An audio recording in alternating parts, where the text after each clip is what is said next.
Good morning and welcome to Cheche, the show where opinion counts, live on Citizen TV. I'm your host, Udwaka Mimo.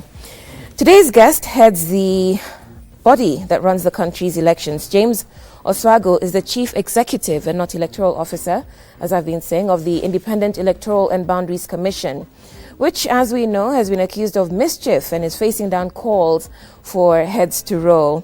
Those calls come from the opposition, Cord Alliance, which believes it lost the March general election in part due to bungling by the IEBC. Well, Mr. Oswago has been defending the commission in recent weeks, and there's no reason to suggest that his time here on Cheche will be any different. So we'll hear what he has to say, along with the opinions of our regular panel, Mutegi Njau of Royal Media Services and political commentator David Makali. Thank you very much for joining us, for making it. So this would be your first media engagement since the Makueni by-election?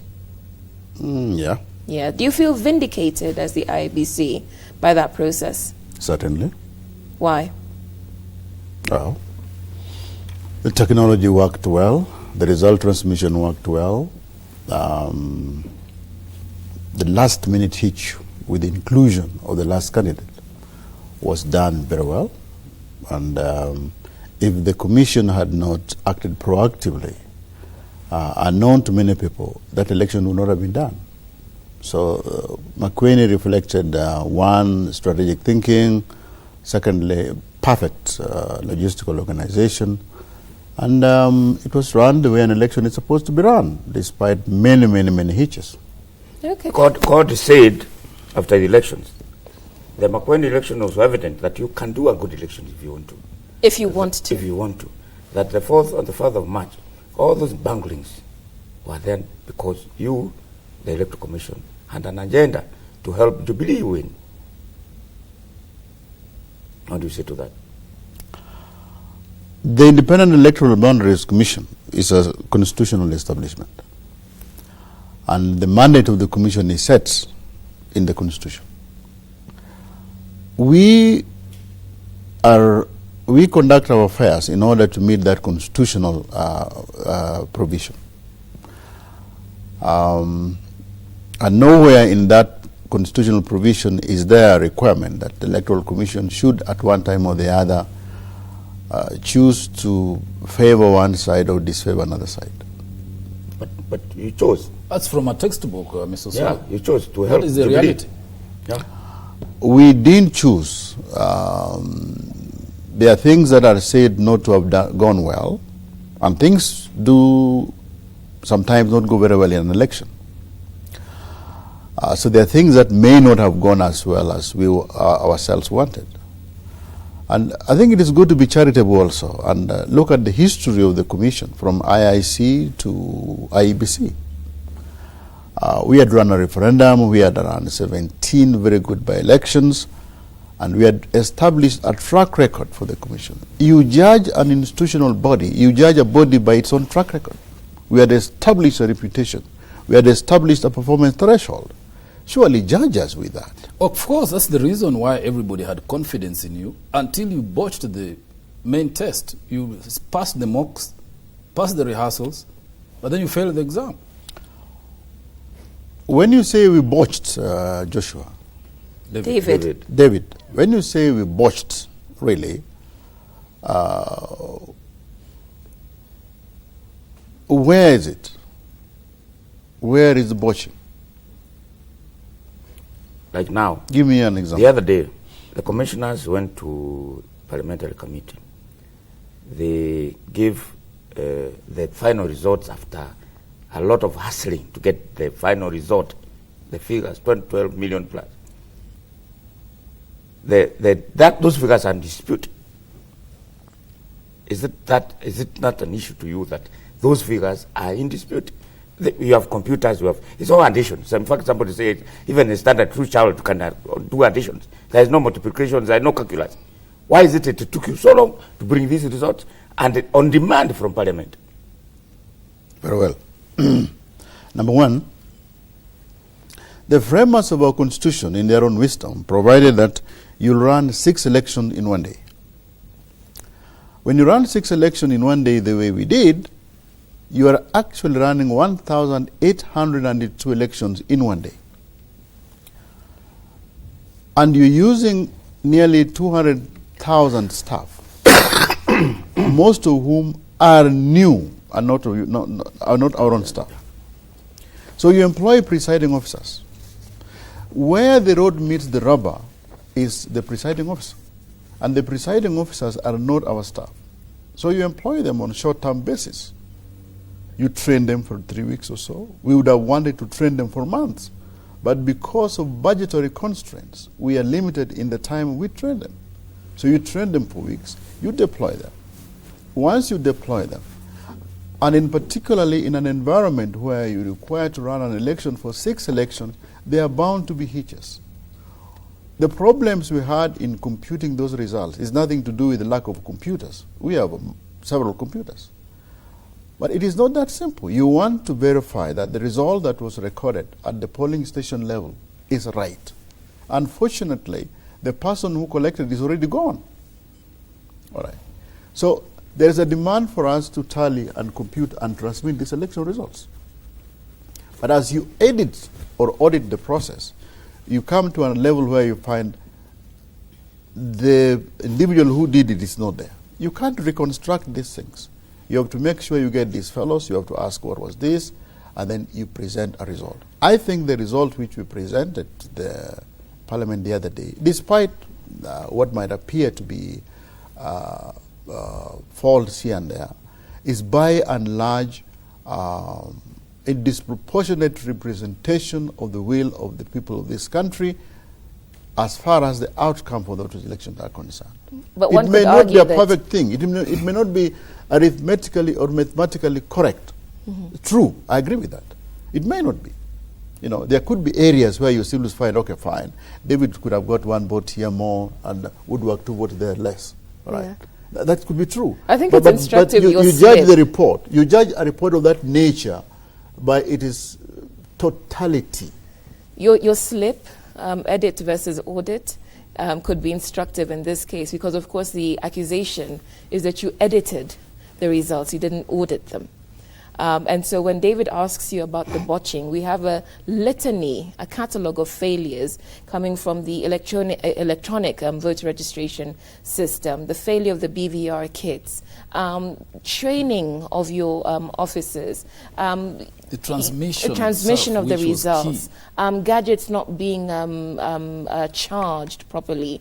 And so when you give us this catalogue of failures juxtaposed against a successful Makueni by-election and successful referenda and by-elections, it does seem, as Cord argues, that to some extent you chose to take your eye off the ball, given that, as we have seen, as you have demonstrated clearly, the IEBC is capable of delivering credible results, which is now resulting in calls for changes in leadership. First, it was auditing, not editing. Yeah, it was just a Freudian slip. And it wasn't really a slip as such. Okay. I think just a question of mastery of these foreign languages. Okay. I'm not very good in English. But it is auditing. Right. All right, and that is the process that we are doing. And the two are different. If you are editing, you just sit in your room, lock the doors, and make sure that you do it. If you are auditing, you do But what... this is the allegation being leveled against you, that you locked yourselves up somewhere and fiddled with things to give us an outcome that was favorable to one political side. If that is what we did, we will be told in due course that this is what should have been the result in this particular area, and this is what you presented. And but Mr. Oswago, don't you see the disadvantage of anybody who tries to approach the IEBC and audit your performance? You are in custody of everything, the records, the registration, everything. If we want to audit you, we have to come to you and ask you to favor us with the documentation for us even to do a practical analysis of your performance. Which was an issue during the Supreme Court case, and which the two parliamentary committees have complained about as well. So that if we come, maybe you also need an oversight authority like the police, because you can't police yourself. So that we come to you, you give us what you give us, that is what we have to use to evaluate you. So you can decide to withhold information from anybody querying you, as happened, or release it piecemeal, as happened when the code went to the Supreme Court, and render their quest for justice or their rights impractical. Let me ask you, who has ever asked for IBC for a specific information that IBC has not provided?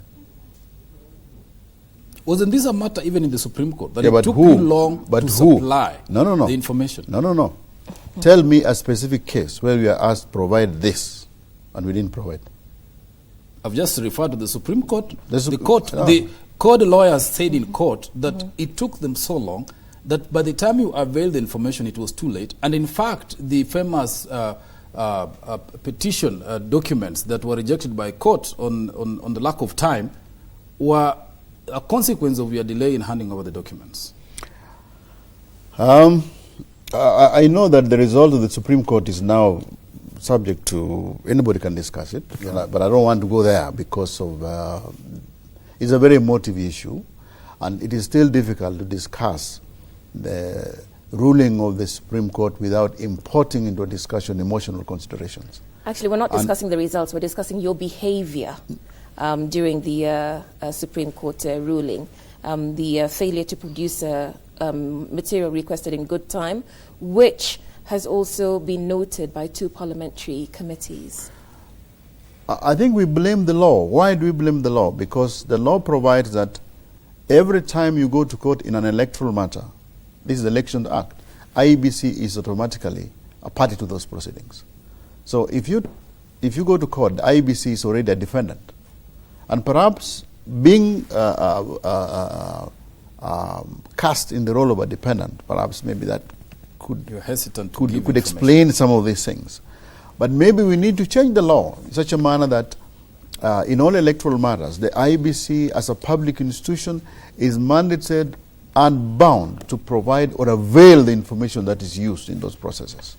Maybe that can change the position from what it is today.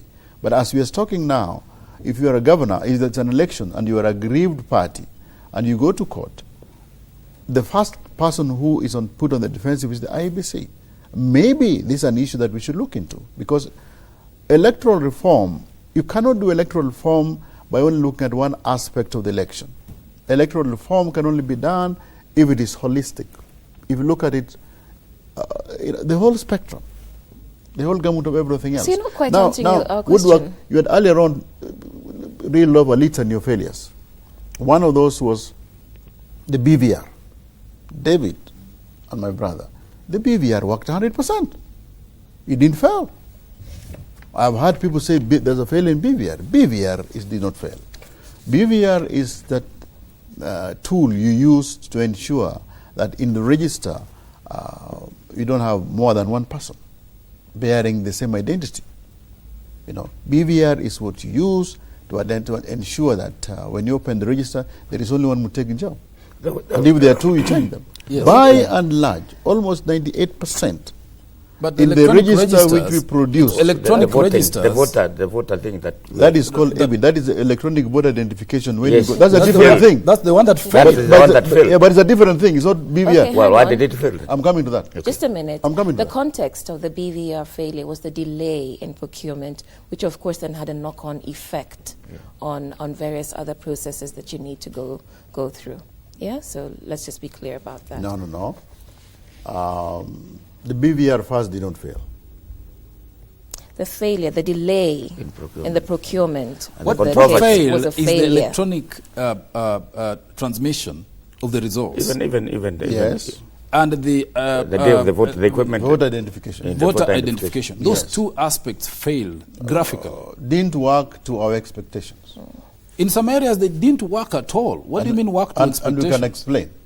Yes. For instance, going one by one, let's take the electronic voter identification.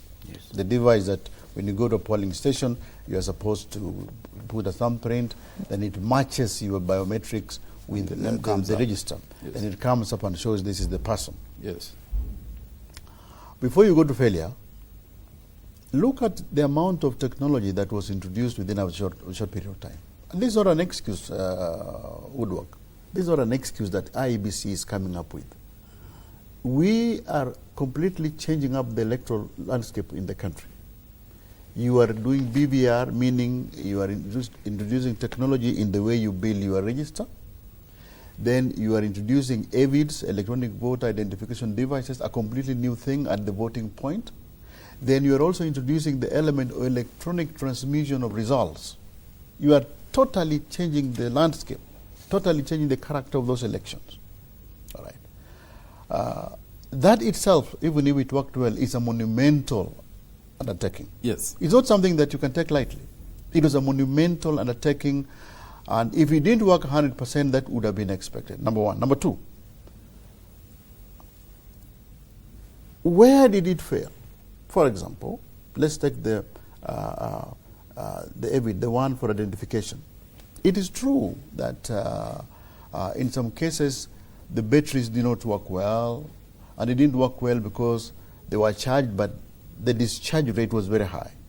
So you charge the battery, you put it at the polling station, the moment you start work on it, it runs out.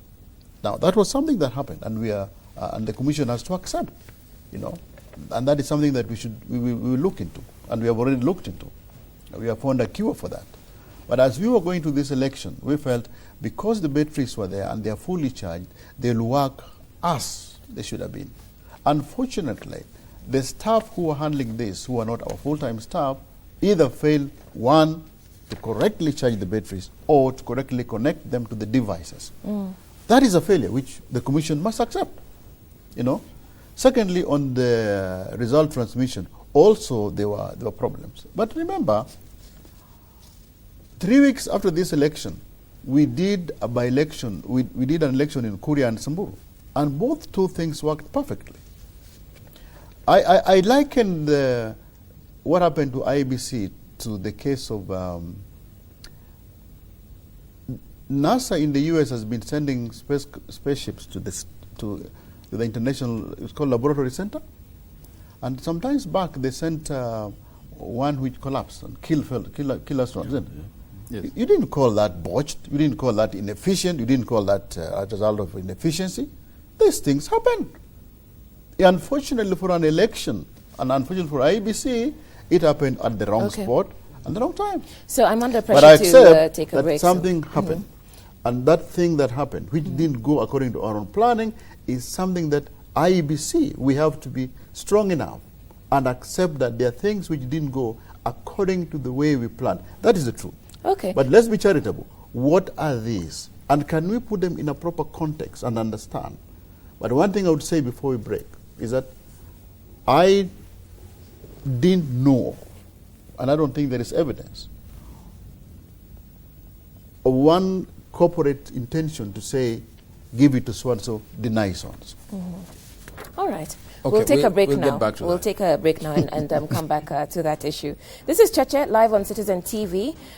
We're discussing the conduct of the IEBC with its CEO, Chief Executive Officer, James Oswago. If you've got any questions or opinions for him, the SMS number is 22422, and our Twitter hashtag and handle are Cheche_TV. We'll take a break now, and when we come back, we'll focus on whether they redeemed their image.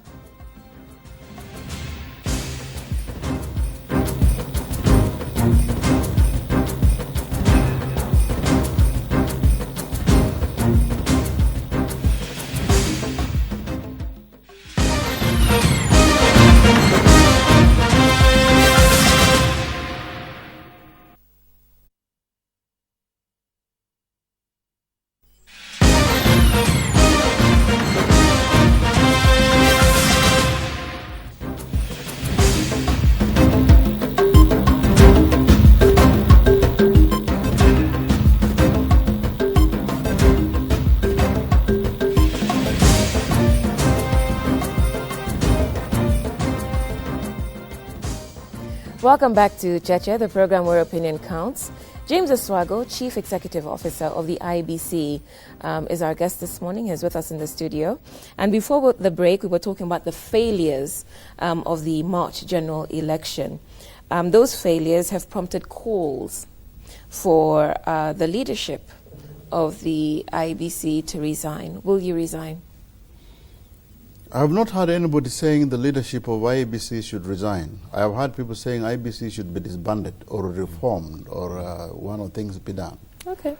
Whichever you choose to respond to, would you resign in taking responsibility for the failures of the March election? Very good. 2, if one brought to me, presented to me and said, James Oswago as the CEO, this was your responsibility and you failed to deliver, and I don't have a justifiable explanation, I would gladly resign.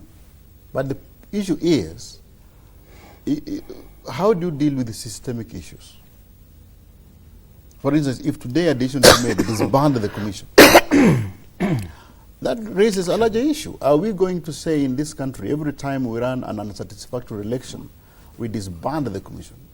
We would be the only country in the world where a review of the previous election is characterized first and foremost of the disbandment of the team that did it. Well, if that is what this country wants and we feel this is the best way to go forward, that will be fine. But in my own view is what is required now is for people to sit down, to candidly interrogate the manner in which that election was done,